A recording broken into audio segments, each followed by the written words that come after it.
आदेश जय श्री महाकाल मोहित जी। जय श्री महाकाल गुरु। कैसे हैं आप? कृपा है आपकी, गुरु माँ जी की आशीर्वाद आप दोनों का। अच्छा, चलिए बहुत बढ़िया। आपको बहुत समय से ऐसे कई सारे प्रश्न हैं जो आपके मन में आते रहते थे। यदि आप जीवन में आर्थिक व पारलौकिक समस्याओं से परेशान हैं अथवा किसी भी तरह का साधना संबंधी मार्गदर्शन, आध्यात्मिक अथवा भौतिक मार्गदर्शन प्राप्त करना चाहते हैं तो कॉल मी 4 ऐप से कॉल करें। डाउनलोड करें कॉल मी 4 ऐप और सर्च करें विश्वनाथ अघोरी, रहस्यों का सौदागर, विचारों का समंदर।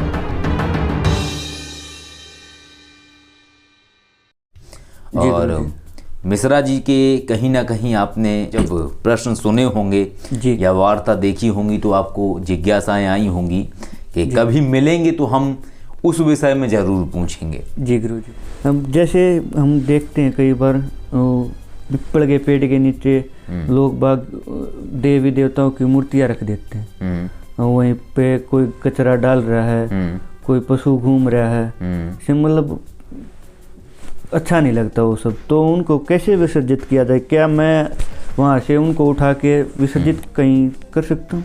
अच्छा, तो आपको क्या लगता है ऐसा चीज़ देख के? मतलब अच्छा नहीं लगता, बुरा फील होता है। क्यों बुरा फील होता है?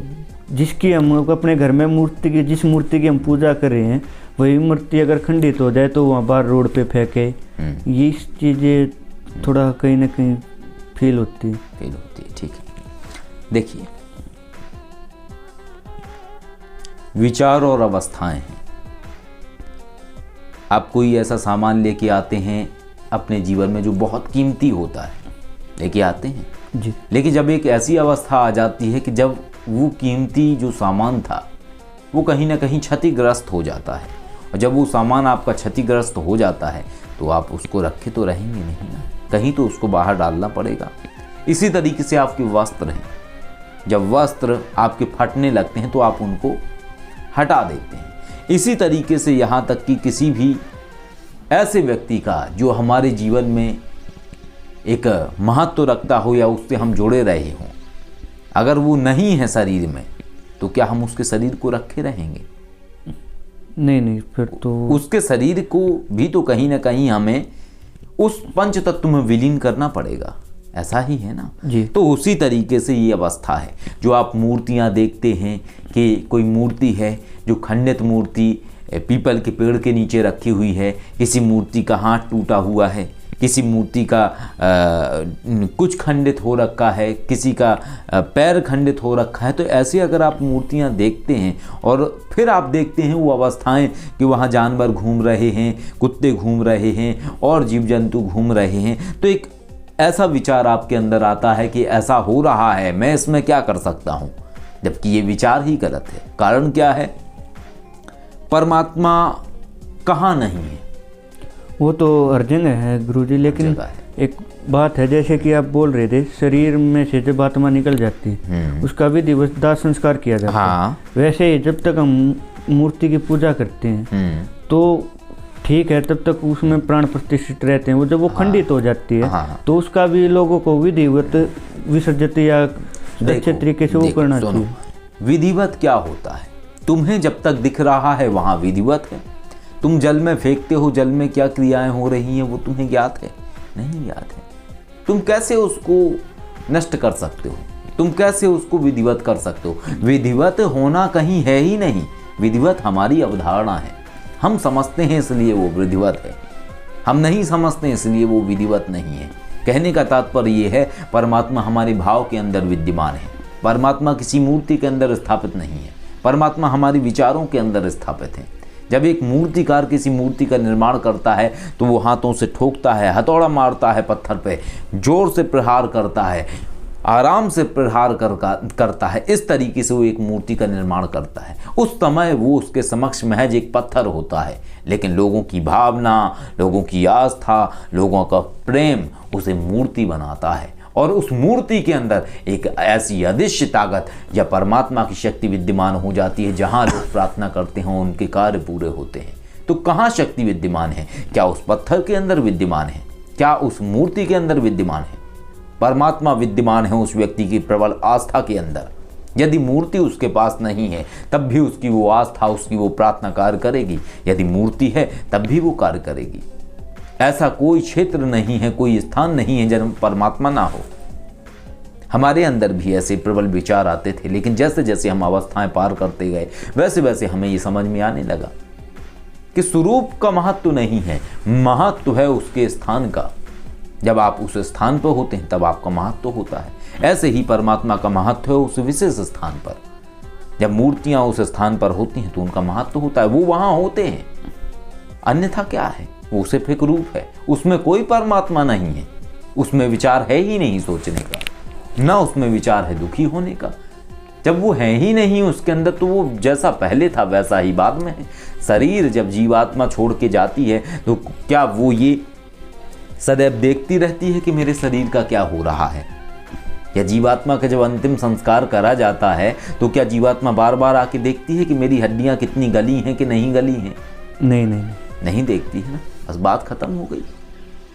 आत्मा स्वतंत्र है, वो ऊर्जा है, वो तुम्हारी आस्था से कार्य करती है। तुम एक पत्थर लाओ कहीं से, ऐसा रख दो और उस पत्थर को कहो ये भगवान है, प्रेम करने लगो उस पत्थर से, वो पत्थर जीवांत तो हो जाएगा। परमात्मा उस पत्थर के माध्यम से कार्य करने लगेंगे। परमात्मा कहाँ नहीं है? वो तो सर्वत्र है गुरु। सर्वत्र है। जब सर्वत्र है तो कहीं विचार संशय की अवस्था ही नहीं है, कहीं पे विचारणीय अवस्था है ही नहीं। क्यों सोचना किसी विषय में? और जहां इच्छाएं प्रबल हैं, जहां भावनाएं प्रबल हैं और आस्थाएं प्रबल हैं तो फर्क नहीं पड़ता है मूर्ति खंडित है कि नहीं है। हमारे मंदिर में एक लक्ष्मी माँ की मूर्ति रखी हुई है, उनका हाथ ये जो आशीर्वाद देने वाला हाथ है ये टूटा हुआ है, हमने ऐसे रख दिया। हमें उससे कोई फर्क नहीं पड़ता है, क्योंकि हम समझते हैं उनका हाथ कैसे खंडित हो सकता है? हो ही नहीं सकता है। हाथ तो मूर्ति का खंडित हुआ है। एक शिव जी है, जिस शिव जी का मूर्ति का शीश खंडित हो गया था, हमने फिर से रख दिया, फेविक्विक लगा दिया। कैसे खंडित हो सकता है? हमारी मान्यता है। लेकिन जहां भय व्याप्त है मनुष्य के अंदर, वो डरता है। सारा खेल भय और प्रेम का है। जहां प्रेम है वहां भय नहीं है, और जहां भय है वहां प्रेम नहीं है। कहीं दिक्कत है ही नहीं। जो मूर्तियां या जो फोटो पीपल के नीचे आप देखते हैं, जहां लोग रख आते हैं, वो भय के कारण रख आते हैं। उन्हें डर लगता है मूर्ति खंडित हो गई, अब अनिष्ट हो जाएगा। विचार हैं केवल, और कहीं कुछ नहीं है। जहां देखोगे वहां परमात्मा है, संपूर्ण सर्वत्र परमात्मा विद्यमान है। ऐसी कोई दिशा नहीं है जहां परमात्मा ना हो। ऐसा ही एक दृष्टांत है, संभवतः गुरु नानक जी के विषय में है या किन्हीं अन्य संत के विषय में है। उन्होंने किसी तरफ पैर किए तो किसने कहा? गुरु नानक जी के बारे में। नानक जी के मस्जिद घूम जाती है ना। बस समझो उस चीज को, समझे जी। अब संशय है कुछ इस बात में या संशय दूर हुआ? फिर भी थोड़ा हाथ तो गुरु जी रह जाता है कि तो रह कैसे जा रहा है? रह कैसे जा रहा है? कैसे रह जा रहा है? जिस भगवान से हम प्रेम करते हैं उनकी मूर्ति ऐसे रखी रहती है। ये थोड़ा हमें सिर्फ एक चीज बताओ, सिर्फ एक बात का जवाब दो। आपकी फोटो अखबार में छपी जी, समझना मेरी बात को। अब वो अखबार कितने सारे छपे? 1 करोड़ अखबार छपे, ठीक? अब क्या आप सारे अखबारों की कटिंग में से अपना फोटो निकलवा के मंगवाएंगे? नहीं। अब कोई उस फोटो में समोसे खा रहा होगा, कोई उसमें चटनी लगा रहा होगा। मानते हो इस बात को कि नहीं मानते हो? जी, ये तो होगा ही। तो कैसे उसको रोक सकते हो? रोकने का विषय नहीं है। रोकने का सिर्फ एक ही विषय है, यदि तुम्हें ऐसी भावना आ रही है, मूर्ति बनवाना बंद कर दो, मूर्ति पूजन बंद कर दो।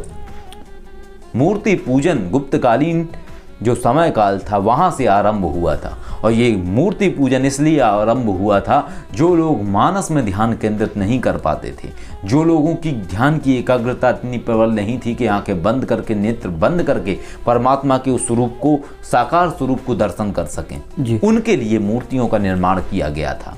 कुछ विद्वान जन द्वारा उस स्वरूप को ध्यान अवस्था में देखा गया था, और देखने के बाद वही स्वरूप को स्पष्ट किया गया था मूर्ति के माध्यम से, और फिर कुछ विशिष्ट मंत्रों के माध्यम से उन्हें आवाहन किया गया था। आवाहन का तात्पर्य है आमंत्रण।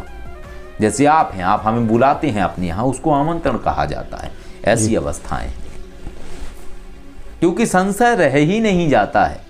जैसे पानी में नहा के या नदी में कूदा हुआ व्यक्ति कभी सूखा निकलता है या गीला निकलता है? गीला ही निकलता है। गीला ही निकलता है। तो वैसे ही जब जहाँ ज्ञान की चर्चा है, जहाँ ज्ञान है, वहाँ संशय रह ही नहीं जाता है। और जहाँ संशय रह जाए तो इसका सीधा सा तात्पर्य है कि आप उस ज्ञान में नहाए ही नहीं हैं, आप नदी में नहाए ही नहीं हैं। नहाएंगे नहीं तो सूखे ही रहेंगे जी जी और नहा लेंगे तो फिर सूखे नहीं रहेंगे। जी गुरु जी। तो ये तो आपको समझना है कि आप कूदे हो या नहीं कूदे हो। जवाब अपने आप मिल जाएगा।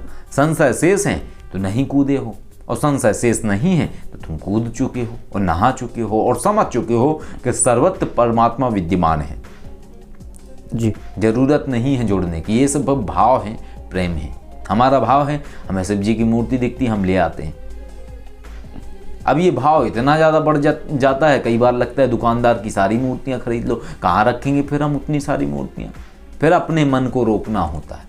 तो देखो, प्रेम है, प्रेम के अलावा कहीं कुछ नहीं है। प्रेम, आस्था, समर्पण, श्रद्धा और साबुरी यानी सब्र, धैर्य, बस। जी। अब भी संशय है? नहीं नहीं नहीं, संशय नष्ट हुआ पूर्ण रूपेण हुआ गुरु जी। के बाकी बचा है कहीं पे? ना ना, नहीं बचा गुरु जी, हो गया। नहीं बचा, हो गया ना, बस। तो